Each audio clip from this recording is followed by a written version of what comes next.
let's look at, just the rise of Trump and, the differences between Trump and the Republican Party. Let's look at the rise of Sanders and the difference between him and the Democratic Party. When we talk about all these problems, isn't the point that we need more parties? Like not a third party, but multiple other parties, Josh? Yes. I am a dirty, filthy statist because I'm cool with the two-party system. I don't think we're not set up to have 30 million people and you have 2/10 that can't possibly fit everyone else. Look, I understand it. And if ever there was an argument for a third-party candidate to make a run for it, it is having the two most unpopular presidential nominees since they started tracking this sort of thing. But here's what happens. Let's say Bernie or, Jill Stein rallies and, there's this strong third-party contender and, the socialist picks up a handful of states, Hillary picks up a handful of states, Trump picks up a handful of states, no one gets to 270. You know who picks the president, right? It's the House of Representatives. So that's, hello, President Paul Ryan. That's one way of creating that system. Another way would be like, for example, they have in Louisiana where everyone runs and then the top two vote getters have a runoff election at the end. And that way you're not, it doesn't matter whether Democrat, Independent, Republican. It's just that you get a runoff. That would take a significant rewrite of the Constitution to pull off. But, I'm not saying that the conversation shouldn't be had. But, right now it's too late sort of for that. So, I do think that the two-party system sort of works, but again, it involves a level of participation that, the type of people who rallied to Obama and are rallying to Bernie Sanders aren't willing to put in. Again, part of the reason that conservatives own everything is because the local activists will challenge the incumbents from the right if they don't get their way.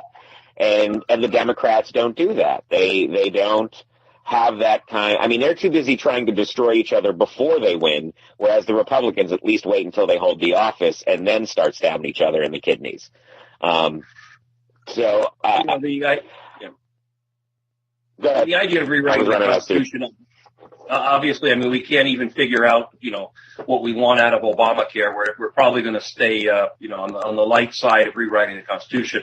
But, the discussion has validity in the sense that it pokes around the edges of why some people are so dissatisfied with the process and so cynical about it. I worry about sort of self-disenfranchisement, if you will.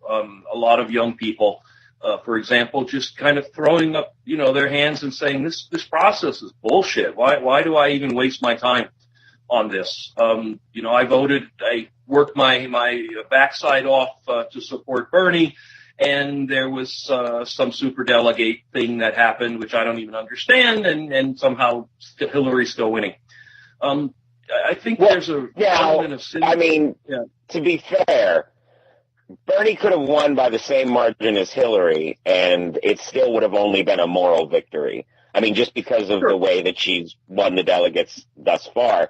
I do think that it does come down to the primary system has to be fixed so people feel like it's more representative and more small d democratic. Exactly. I don't know if blowing up both parties or abandoning the parties is the best way to go about getting that change. That sounds to me like the best way to get the worst fucking guys.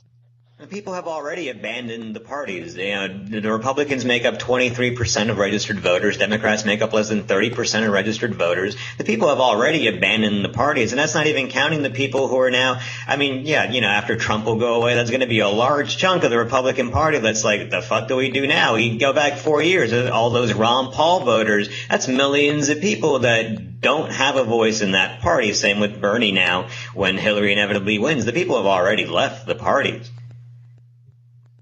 Yeah, and that's the whole thing. Trump, he's running for the Republican nomination because that's sort of the one that's up for grabs, that's available to him. But it's a stretch of an argument to call him a Republican in the sense that he represents the what we believe to be the Republican Party. And the same a thing bigger with Bernie. stretch to I mean, call him a Bernie, Democrat, though.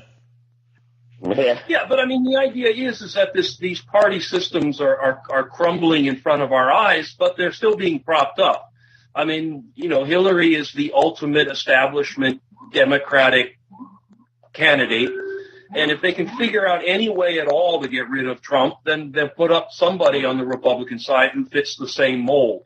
We joke about how a year and a half ago, whenever this thing all started, it was supposed to be Hillary versus Jeb. Straight on through. Well, it's still Hillary, and Jeb is Jeb, but there's still an awful lot of people in the Republican Party structure who want to see a Jeb-like entity running against Hillary. They may end up settling for some douchebag like Ted Cruz or whatever.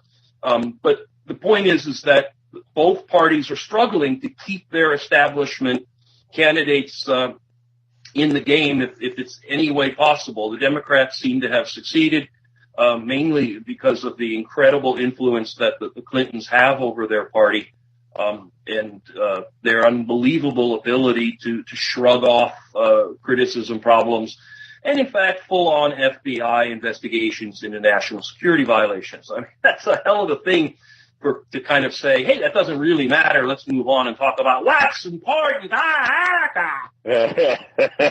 Sorry. It was uncanny. I just had a little stroke there. I'm okay now.